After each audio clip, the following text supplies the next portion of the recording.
Some videos open instantly on Windows. Others just don't. There may be no error, no explanation. If that keeps happening to you, this video will fix it. In under 3 minutes, I'll show you how to play almost any video file on your PC and what to do when the default player fails. Let's start with the fastest fix. Most videos fail to play on Windows simply because the default media player doesn't support the format. That's why I recommend VLC Media Player. It's a free open-source universal media player, which means it can play almost any video format right after installation.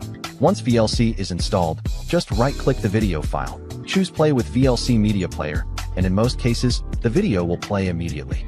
No extra setup, no guessing file formats. You might also see people recommend installing codec packs, like the K-Lite codec pack. Codecs help media players understand different video formats, but if you're already using VLC, this step is usually unnecessary. VLC includes its own codecs, and installing additional packs can sometimes cause conflicts instead of fixing the issue.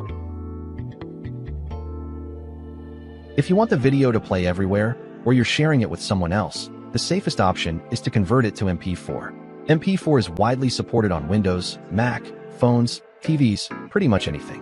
One quick tip here, when converting, choose MP4 with H.264 video, not H.265. H.264 is the most widely supported and avoids playback issues on older or unconfigured systems. VLC can convert videos, but the interface isn't very beginner-friendly. For an easier experience, beginner-friendly tools like WonderFox Free HD Video Converter Factory simplify the process. Just add the video, choose the H.264 profile, click Run, and you're done. So here's the quick takeaway. Use VLC to play almost any video format on Windows.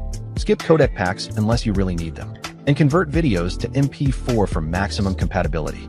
If this video helped, feel free to like and subscribe. Thanks for watching.